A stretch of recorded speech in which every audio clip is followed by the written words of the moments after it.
Welcome to Om Times TV, a division of Om Times Media and Broadcasting.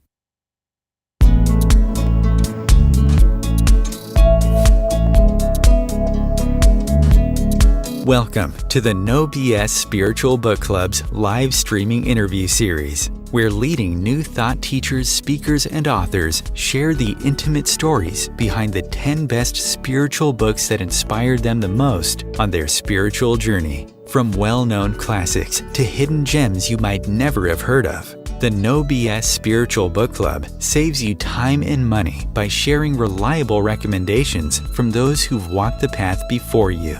The No BS Spiritual Book Club, the only no BS guide to the best spiritual books to inspire your own journey of self-discovery.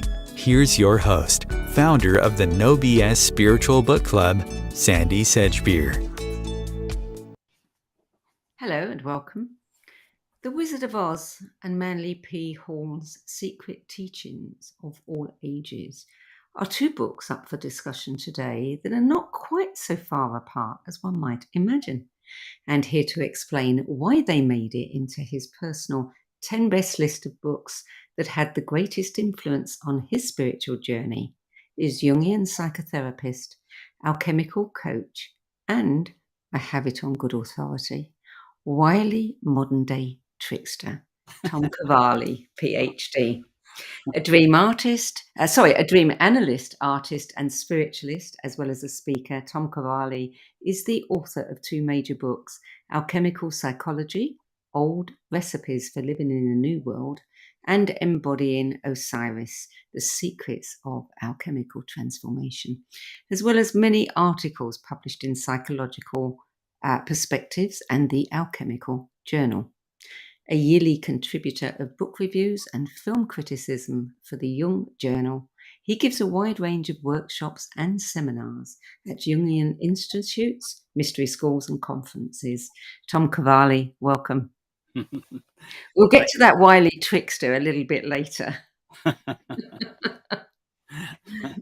I'm surprised how you picked up on that. I didn't even know Oh, See, of course. into my psyche. So, you start your introduction to our 10 best spiritual book list on the website by saying that choosing just 10 spiritual books is a cruel exercise. Why so? Well, I came up with about 50. Only 50. It was like giving up one of your children, well, it was an interesting exercise, and I was trying to figure out what would be the cutting criteria. Why these books and not the Tao Te Ching or the Bible, the classics. And what I ended up with is memory. I've been very, very fortunate in my life to have met actually and even worked with some of these authors. And I have some personal, connection with them. And so, reading a book oftentimes is a process of remembering. Oftentimes you'll read something, oh my goodness, that confirms what I was thinking about just yesterday. And in a similar way, some of these books, which are really portals, they're very congruent with one of the basic tenets of Jungian psychology, and that's to expand the field of consciousness. And that's what these books in particular have done for me. Okay, so I shouldn't be apologizing to you. You should be thanking me for Okay. giving you that exercise there. Oh, I'm very, very appreciative. Yes, I am. Good. Because some of these books, I read as a kid and, throughout my life. So it was kind of like going back and reliving those wonderful times. So not so cruel after all. That's Not good. at all. Not at all. You'd be surprised how many guests come on this show and tell us that we have been responsible, for telling them to get rid of so many of their children. So tell me what books mean to you in general. What's your relationship with books? They shaped my life. Mm. I think that we all have a fate that's given to us, but the question is, our destiny is what we do with it. Yeah. And that's not it takes a village, as they say, and I think it takes a library, to kind of go this way or that way. And it's not just the books. We have to really understand that, as a writer myself, the experience that's being shared with us, so I'm just as interested in the author, as what they are, trying to communicate. And they have shaped my life, I mean, in very, very distinctive, dramatic ways. Mm. Well, your first book on the list is by a man who changed your life and literally changed your life and opened the door to a golden world, you said. And the Yes. book is Balancing Heaven and Earth, a memoir of visions, dreams, and realizations by Robert A. Johnson. Yes. We could spend this whole time just on this book. And I chose this book among many, and I will tell your viewers, you literally can pick up any Robert Johnson book, and they're all gems. They're all insightful. They're all beautifully written, easy reads. But I chose this one in particular because it is a kind of a little backstory behind this. But let me preface it by saying that my personal memory, a living memory of Robert, he was my first analyst. And we spent about a couple of years in doing therapy analysis. And this book, though, is really interesting because he had a very, very short dream towards in his older age. Very simple dream. He was at his writing desk. His pen ran out of ink. He interpreted that as, that's the end of my writing career. Oh, wow. That's how in tune he was with his dream life, his unconscious. Wow. So he took down his pen, as it were, until a colleague, friend, the younger man, came to him, an analyst, and visited. And he said, Robert, you've written about so many myths and about so many important people, etc. But the one myth you haven't told is your own. Robert paused. Now, I've been to his home, so I can kind of, embody that experience. I know he got up from where he was sitting across from this young man, went into his study, And he comes back with, we're dating ourselves here, but a little tape recorder. Sat down. He says, "Let's start." Just like that. Just like that. Just Yeah. like that. And it's a, you know, it's a kind of an expose of sorts, because Robert was the absolute most profoundly introverted monastic person I have ever met. He had incredible extroverted abilities. You know, nobody could tell the story the way Robert did.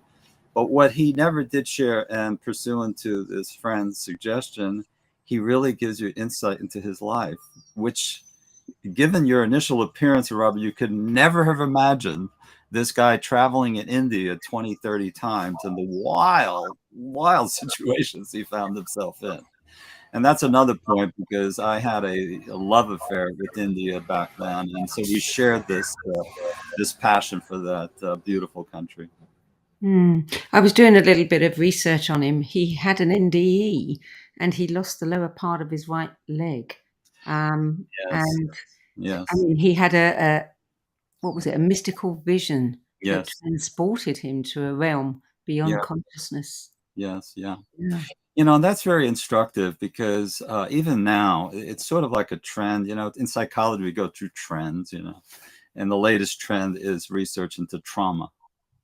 And, you know, the typical way that we think about trauma as, you know, anxiety producing, PTSD, that kind of thing.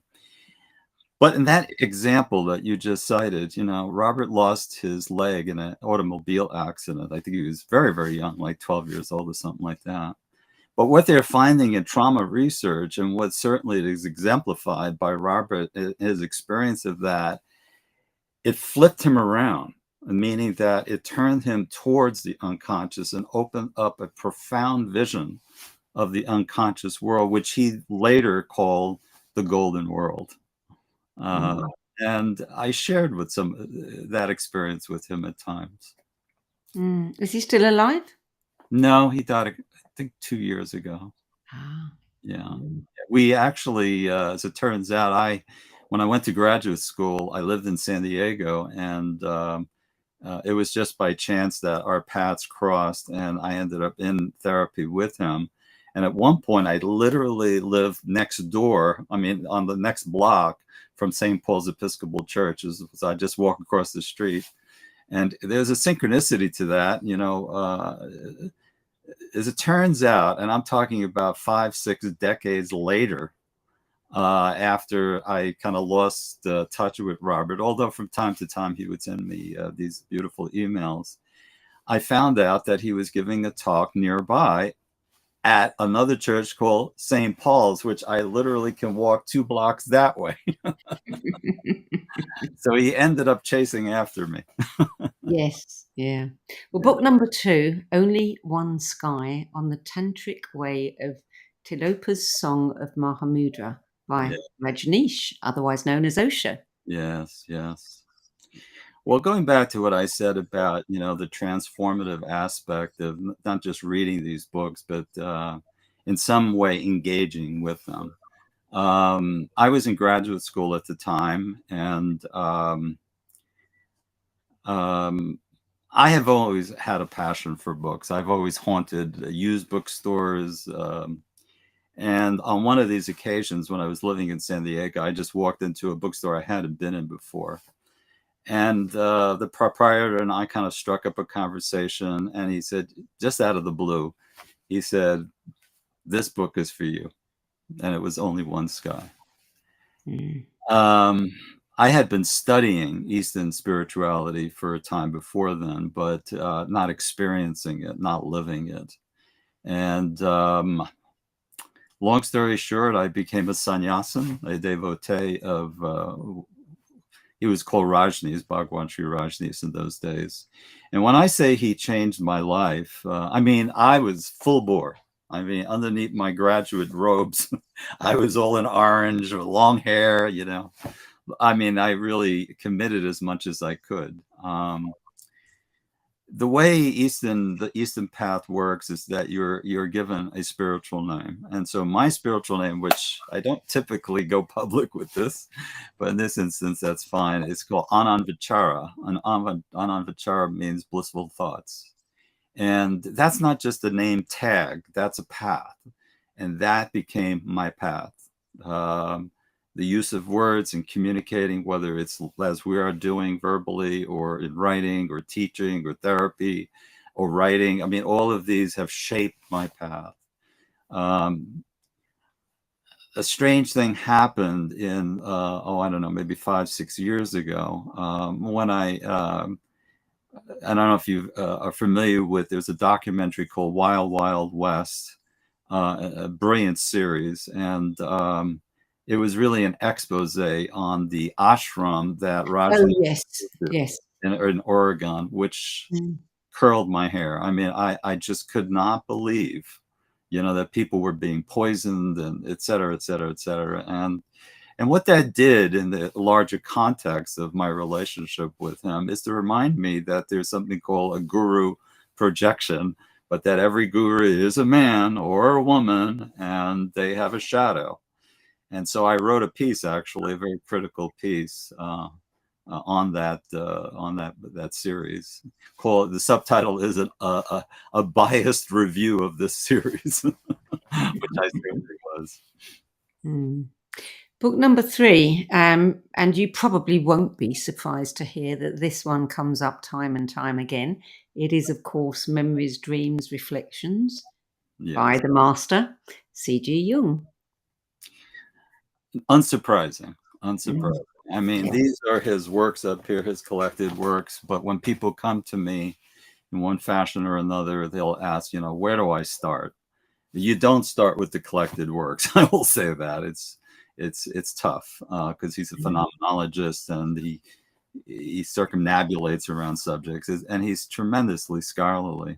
But as I said at the beginning, to me, I'm as interested in the person, the author, as I am in what they're writing. And this book is profound.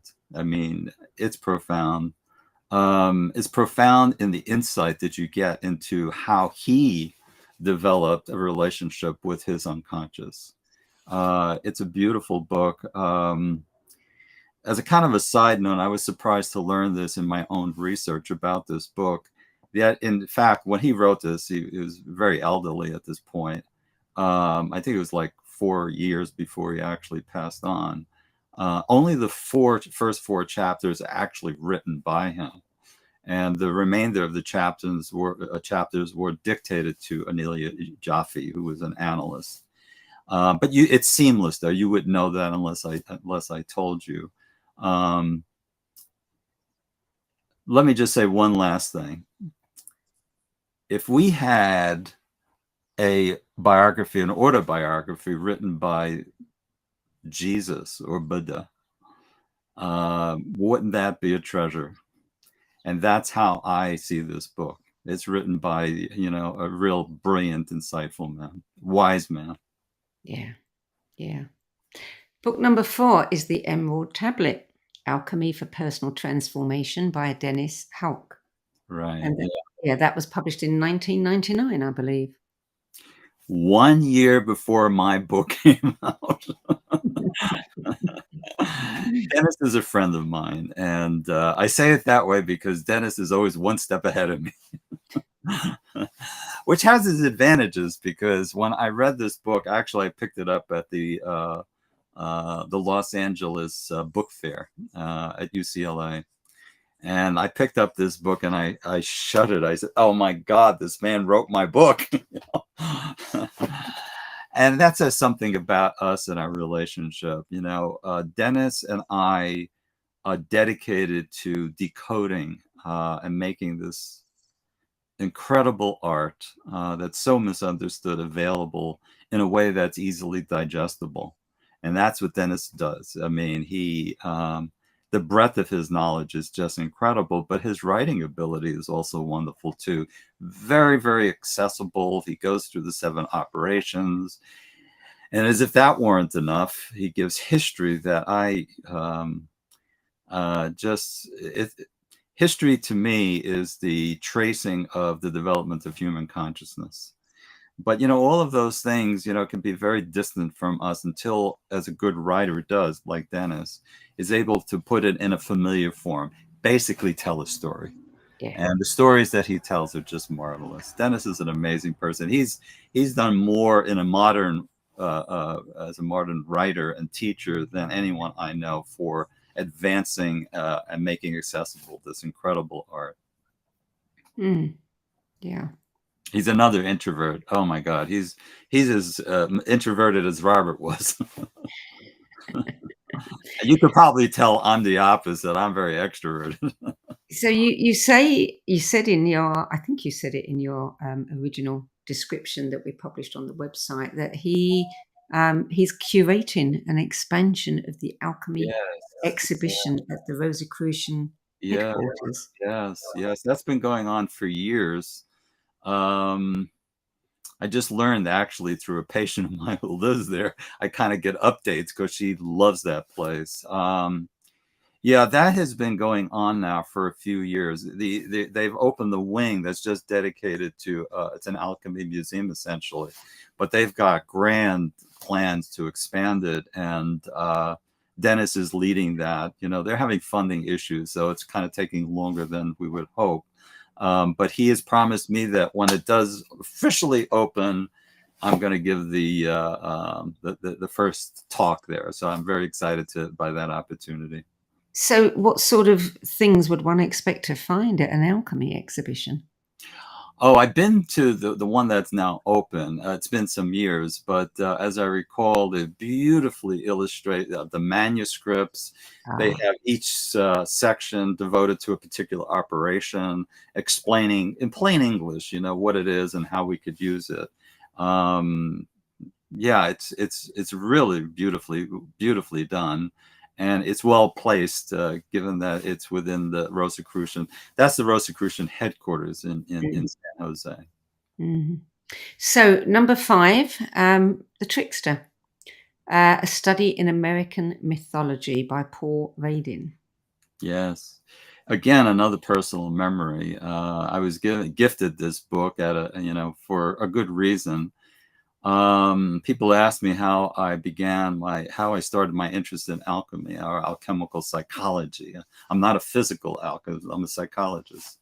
And that's important because when this book was given to me, I was in graduate school studying for my doctorate in clinical psychology. And I was treating, as part of my internship, substance abusers. And I noticed this really interesting dynamic that was going on. Basically, we were each trying to manipulate each other for various reasons, but at different levels of consciousness. And I became very, very interested in that in-between state. And that kind of led me to discover not just Jung, but his 30 years research into alchemy. But the principal connection here, as to your question, has to do with the patron of alchemy, and the patron who kind of looks over this dynamic between people is called Mercurius, or in Latin, the Latin god Mercury. And so my dissertation was focused on the phenomenology of the trickster archetype, of which Mercurius is one personification. Now, very, very briefly, this book is hilarious. I mean, it is it's a story, these little narratives of this character named Kunu. This is from the Winnebago trickster cycle. And what it does in about, I don't know, maybe 60 pages, if I remember, it traces the development of human consciousness from our animal origins, which is what Kunu begins, and ends up as an anti-hero who has a sacred place and function for the community. It's hilarious. It's the kind of situations he gets into. It's fun reading. You said that this is how you met the trickster and began exploring how this wily spirit can be your best ally or your worst enemy. Absolutely. the relationship that we have with this particular archetype. An archetype is basically a pattern. Mm. And we're going to live life unconsciously at the mercy of our fate, or we're going to be able to define through an individuation process who we are. But that's a literally tricky business, how we fool ourselves and how we are fooled. And by developing a conscious relationship and a deliberate, venerating all the personifications, not just Kunu in this particular myth cycle, but there are endless variations. And it's sad that in the West, we have one day, I don't know about in England, but here we have one day, April Fool's Day, which is more of a commercial secular holiday than anything to do with what it really represents. That's different in different parts of the world. But again, if you have a more conscious relationship with the trickster, then you could avail himself of the gifts, that he brings to us. He could penetrate into the unconscious, the underworld, and come back unscathed, which is, for some people, particularly if they're doing microdosing and they're not ready for something like that, they don't make it out alive. Yeah. Well, book number 6, Women Who Run with the Wolves. Myths and Stories of the Wild Woman by Clarissa Pinkola Estes. Oh, what a wonderful book. What a wonderful book. I don't know if you've read it, but this is one of those books I call required reading. I was so amazed with this book and what it bespeaks, but also the way it's delivered. She, the author, is what's called a cantadora. So she sings the myths. And this book, I think it has some political import as well, because it came, during the time, maybe the height of the feminist movement, which had to happen. But I have some questions about how it got expressed. I think it latched on too much in a conscious way to masculine attributes. And what this book does is it adds balance. What it does, it really teaches women, first of all, that they have a history, a mythological history. But also, it's very, very, very empowering. I was so turned on by this book, I literally would buy or get from thrift shops copies of it. And I literally would hand them out to not just my women patients, but my men patients as well, because it's that enlightening. She really casts light on the instinctual, animalistic roots of nature. The wild woman, the Kali in us. I just love it. And the stories are just so instructive that I use, as with Robert's work as well. They have molded me as a therapist. They have taught me about the dark feminine and what that can mean to us and how we can use that in our lives. Beautiful book. I haven't read that book. I was too busy reading Iron John, believe it or not, around that time. That's sort of like a companion book. Yes. I use that story, God knows, countless times with men, particularly, to put them in touch with their inner strength that has been lost, their instinctual origins. And it's recovering this rusted old giant. And the amazing story that unfolds in that book is a beautiful book. It's really a lovely companion to Women Who Run with the Wolves. Yeah. So I'll have to read. Yes, well. Please do. Please do. Yeah. Okay. Well, we're going to take a short break now. Okay. You're listening to the No BS Spiritual Book Club's 10 Best Spiritual Books weekly interview series, and sharing the top 10 spiritual books that influenced his life journey is Jungian psychotherapist, alchemical coach, dream analyst, and author Thom Cavalli, PhD, who will be sharing more of his favourite books after this short break, so stay tuned.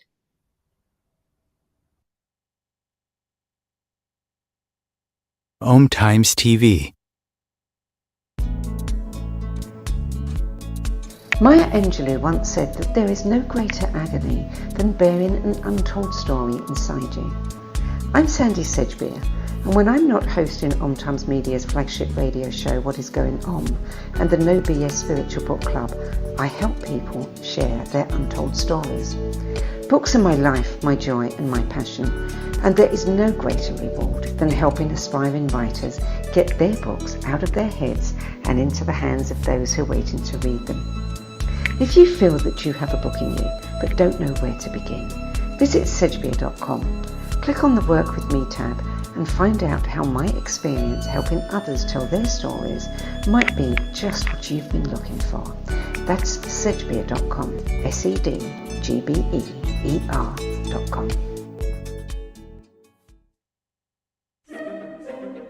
Imagine becoming a super influencer. Reinvent yourself, invest in your brand, and then manifest your success with a robust spheric approach. Times Media and Broadcasting offers a unique and multifaceted way to become the spiritual and conscious influencer you deserve to be by putting your message across our powerful platform with its proven record of integrity and excellence. Through our produced shows, Times offers the opportunity to become a social media TV personality, a radio show host, an Times magazine columnist, and a syndicated podcaster, all in one shot. By live streaming your show on Times TV and broadcasting it across the extensive Times radio and TV networks, you become more than a host. You become an ambassador and a force for positive change. Times. Open yourself to the possibilities. I wanted to talk to you about a program called the Dream Arc and a retreat that we're doing, and I want to invite you along. And the Dream Arc is a dream technology. And even the latest physics is suggesting now that reality is not what we think it is, that it's kind of a construct. And that the Dream Arc teaches us how to use the full operating system to navigate our brain frequencies between waking and sleeping and dreaming, and to move through the inner realms and the outer realms seamlessly. And you will work in the Dream Arc with certain animals that will come to you, maybe in real life, maybe through your intuition, in magical ways, or perhaps through, just dreams that come to you. It's filled, the Dream Arc, with invitations and suggestions and tasks that you choose intuitively. You choose the ones for you. You don't know what you're choosing, but they come to you. So please join us as we dive down the wormhole into the Dream Arc, and let's see what happens. There are 16 million children struggling with hunger in America. That's 1 in 5 daughters, sons, neighbors, and classmates who don't know where their next meal is coming from. Yet billions of pounds of good food go to waste every year. It's time we do something about it. Feeding America is a nationwide network of food banks that helps provide meals to millions of kids and families in need. Visit feedingamerica.org to help them feed even more. Together, we can solve hunger. Together, we're feeding America. Welcome back.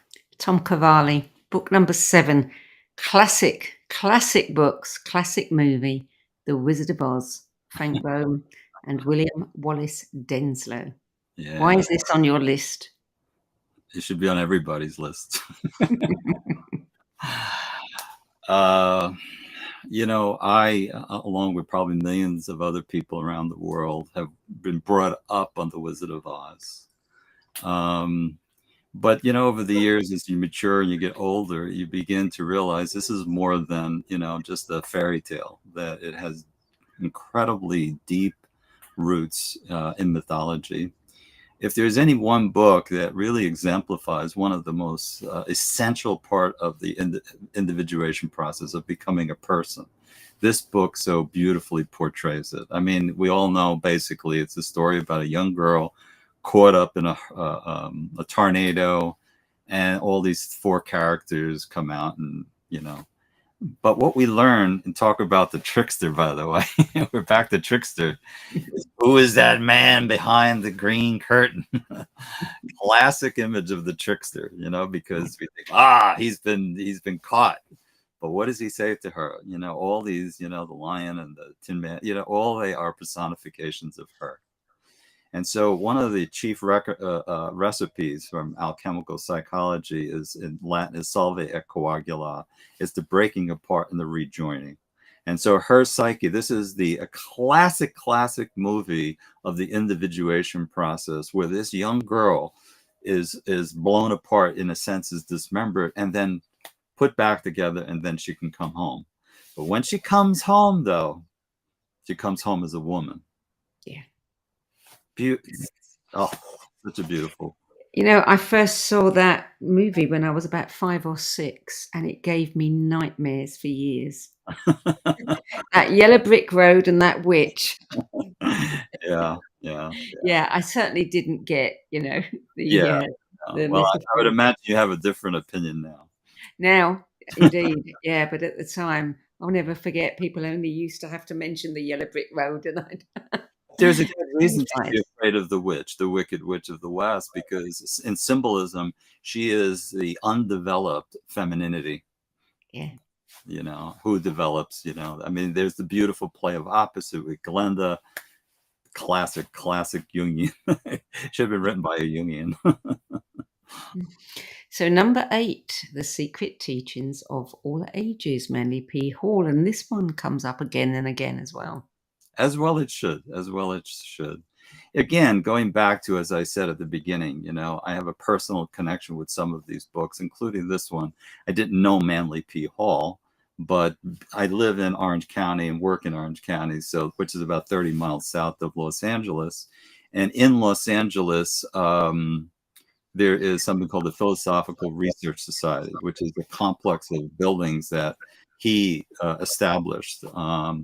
And I had the very, very good fortune of speaking from the same lectern as this giant of a man who he was, for sure.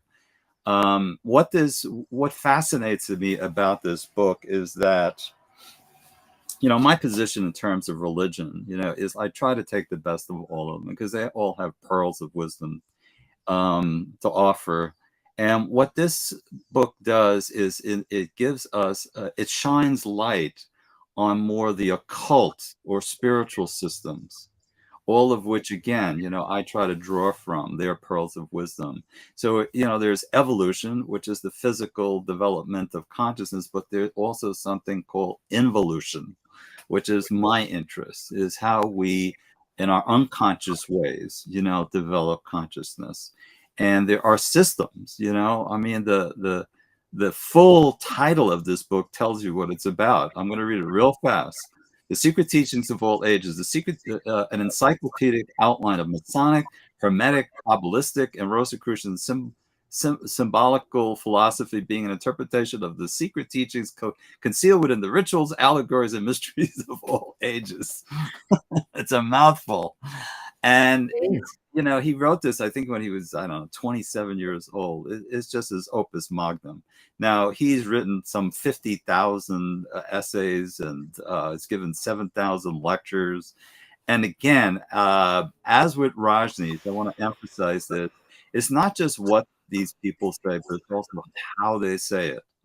With Rajneesh, it's really breath. Every sentence rides on a breath. Manly Hall is a classic lecturer with tremendous authority and grasp of his subject. So it's not just a matter of reading his books, but also listening, if you can get hold of some of his tapes and his lectures. And they're just wonderful, life-changing. So they're still available, the tapes, are they? Oh, yes, absolutely. Yeah, probably you can get them on YouTube, is my guess. Yeah, you said that he is alleged to have been one of those who provided Jung with alchemical books.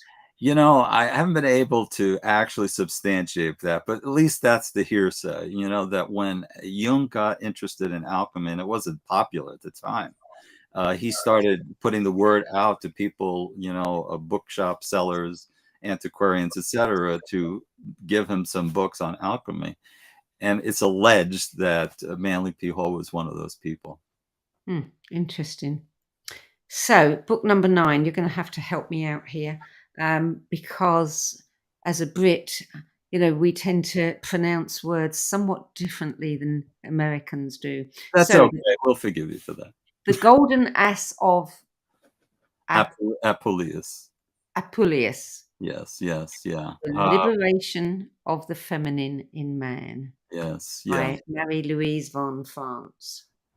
Okay, let me just start off by saying, as I know I keep saying this, but this is my bent, you could literally pick up any book written by Marie-Louise von Franz, and you will be very happy you did. I don't know anyone, other than maybe Jung himself, who has more intimate understanding of how the psyche works than her. The breadth of her writing is just phenomenal. I could have picked any one of her books. I picked this one because it's a masterpiece to begin with, an absolute masterpiece. I picked it because it fascinates me. It's basically the story of a Roman. It's a novel, so it's very readable. It's a story about this man named Lucius. And Lucius is playing with magic, particularly with sex magic and what have you, and things backfire and he's turned into an ass, which is a real interesting comment on where magic can go wrong. I draw a very clear distinction between magic and alchemy.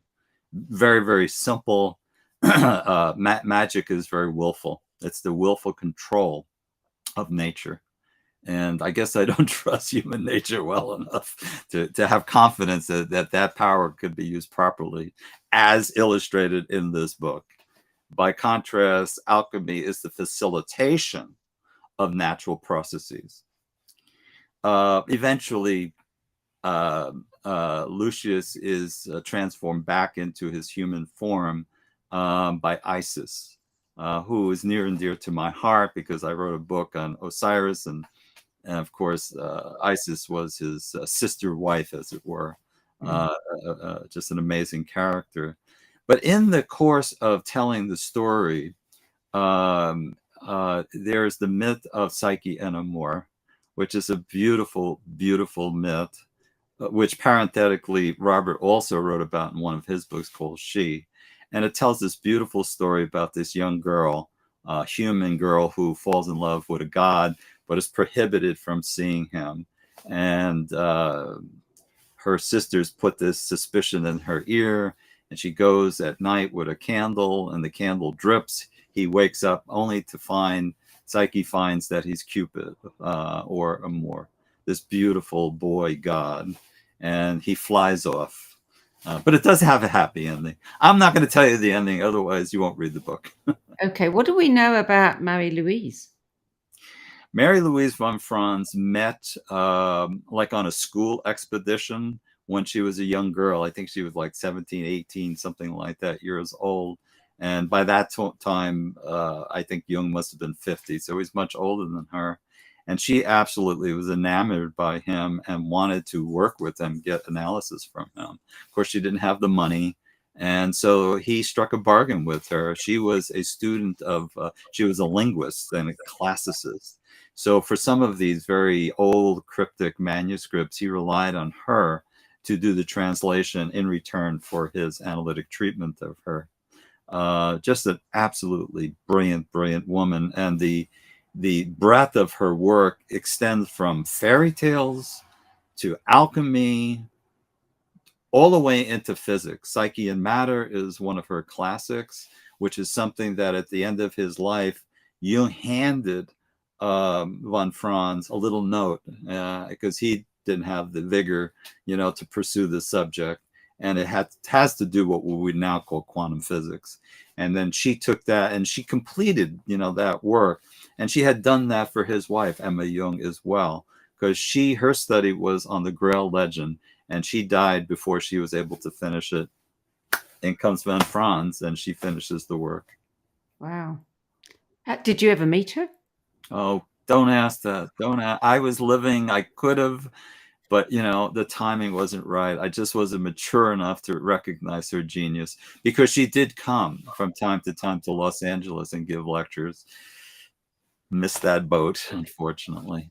But I did have a personal relationship with a man who was analyzed by her, who read my second book on Osiris and wrote a wonderful review. And he told me the story because they had a very contentious relationship. But just before she was dying, he went to visit her, and he made his way to her very recluse little house. And for 15 minutes, it was only supposed to be 15 minutes, talked with her, and she drew him near and kissed him on the cheek. To which I said, "Which cheek?" Which cheek, and let me touch it. Yeah. Yeah, exactly. Yeah. Exactly. Okay, so book number 10 is Revisioning Psychology by James Hillman, nominated for a Pulitzer Prize, published in 1975. Yeah. Again, personal memory. At the time when I discovered this book, it was introduced through my graduate education. And my chairperson of my dissertation, Dr. Christine Downing, was friends with James Hillman. James Hillman at the time was touted as the next new Jung. He was the big thing. I had just gotten my doctorate. I think the ink hadn't dried yet when I was invited to a dinner party by Christine. And who was there, much to my surprise, was James Hillman. And he had a tagline, and essentially that really reverberates throughout this book. And that is, what does soul want?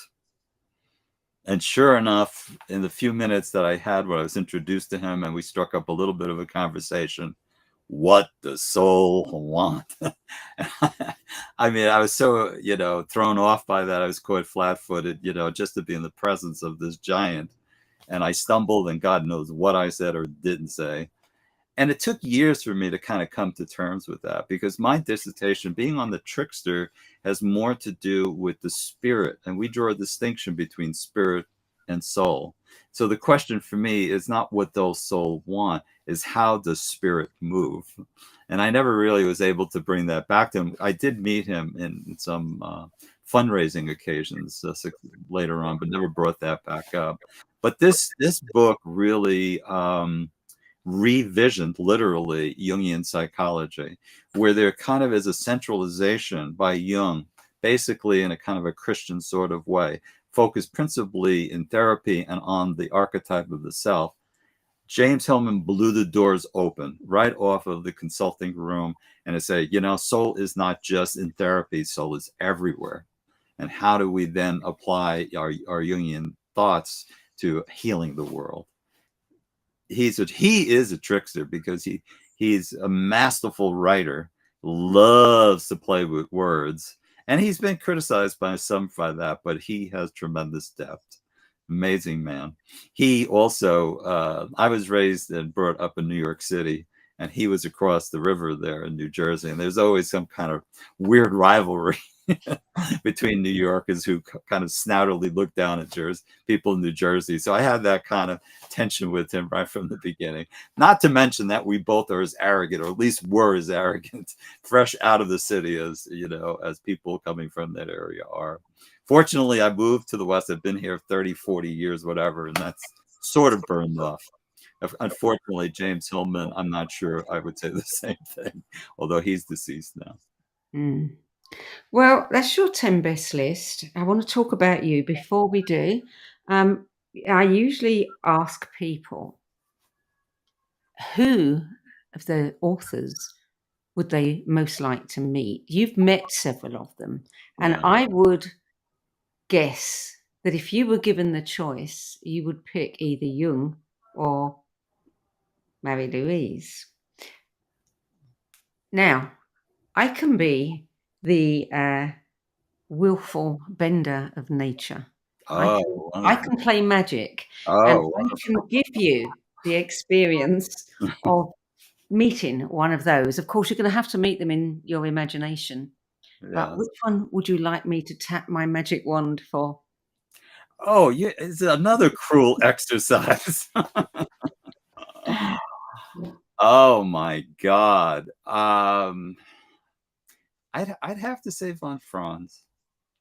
I'd have to say von Franz, and I'll tell you why. Because I think I could talk with her. I don't think I can talk with you. Yeah. She's much more personal and, accessible. Okay. Well, you have my permission. You have everything you need. You can use your imagination, and then you can let us know how that conversation went. I will. So, when people ask you how you got interested in alchemy, apparently you laughingly say drugs. Right. Do you want to expand on that a little bit? I say that just kiddingly. Going back to what I said at the top of the hour. At the time I was both working and interning as a substance abuse counselor at that time, and it was through this thing called intersubjectivity. It's the space between us that fascinated me, and that led me to study Mercurius and alchemical psychology. But as I kind of thought about that later, I don't know if you're familiar with this, but as I was a kid, I had a very tough upbringing. I was brought up in East New York, and the government projects with gangs. It was pretty crazy. And there's not much good that I can say about my father, but there are a couple of pearls. And this memory came to me. Do you know what a rubber egg is? No. Try this. Take an egg and get a glass, fill it up with vinegar, and put the egg in and just leave it overnight and see what happens. Okay. In the morning, when you take the egg out, it's elastic. You could literally, it's like silly putty. If you remember silly putty, it's kind of like that. And I never really connected it until, this question has been asked many times, but I was so fascinated with that transmutation, of this egg, and it kind of stuck in my mind. So I'm now saying, no, it had to do with a rubber egg, not drugs. Okay. We'll correct that in your bio. Another story about you. Someone wrote that your workshops are a delightful mix of scholarship and performance art, including symbolic ritual mummification and culinary offerings from recipes created by victims of the Holocaust that demonstrate obscure alchemical principles, operations, and procedures. Wow. One can never be sure what to expect from this wily modern-day trickster, but rest assured that a higher order always emerges from his special brand of alchemy. Wow. Are you not familiar with that? I'm not. I mean, I'd love for you just later, maybe just to text me the name of that person. I would love to read it. I can't remember. I'll have to see if I can find it in my notes. But I thought, wow, mummification, and culinary offerings. What kind of workshops are these? All right, let me be short with this. So in undergraduate school, I was majoring in fine arts. I was in painting and drawing and sculpture, what have you. But at the time in New York City, there was this new vogue called conceptual art. And right next door on Queens College, the City University of New York, was the humanities building. And I started taking psychology classes, ultimately ended up majoring in both. And my art then changed from the plastic arts of painting, watercolor, drawing, or what have you, to writing, but also something called performance art. I don't call my lectures and the seminars that I give performance art, but basically that's what I do. So, for example, a couple of months ago, I for the fourth time, I've done a mystery school, a 4-day intensive. And my idea is that I don't want to just lecture people, how do I draw you in? How do I create a living experience? So when I go through ancient Egyptian alchemy, I just don't talk about the mummification process. We literally wrap people up, and they stay wrapped up like mummies for about an hour. And it's a phenomenal experience. I've done it many, many times in different venues. So that's just the flavor in terms of the culinary piece of that. boy, whoever this is knows me going way, way back, because 23 years ago, when I started giving talks based on the alchemical psychology book, I wanted people to have a living experience of the recipes, because we typically think of them as food recipes, which these are not. These are like our algorithms or formula. And so I found a book, and I won't go too much into this, but this person had been in the concentration camps. And in the book, they actually had recipes but they were imaginative recipes, some of it memory, and some of it was to give them hope. Well, I got hold of some of those recipes and literally cooked up the dish and served it to the people in the group. And it was phenomenal, because again, it's not just talking about something, it's experiencing it. so you've got an event coming up in October. Yes. What kind of experience are you going to give Yeah, the attendees? That's tough, doing it online. But let me preface this by saying last year, there's a friend of ours, Gary Bobrick, who has this referral service for people who are looking for Jungian therapy or coaching. It's called Jungian Online, one word, .com, Jungian Online. And I did a series of 6 seminars, 2 hours each, of an introduction to alchemical psychology. Again, trying to bring it into the popular realm so that it's usable. Having the art, piece, I go to great lengths to create these beautiful images, so that the images, Jung says that all thought begins in image. And as an artist, I see that it's not just what's on the image in terms of the writing, but it's also the image itself that conveys the message. So on October 8th, this is sort of like a companion to what I did last year. It's aimed a little bit more at application, and it's called Jungian Alchemical Healing. So if anyone is interested, they can go on to jungianonline.com, go to the courses, pops up, and it'll give you a whole menu of some of the interesting things you're doing, including my class. So we only have about a minute and a half left, but are you planning any more books? I never stop writing. Never stop writing. And I started writing a book last year and I gave up. I was trying to literally give voice to the unutterable, and it defeated me. And then so I went all the way to the opposite extreme.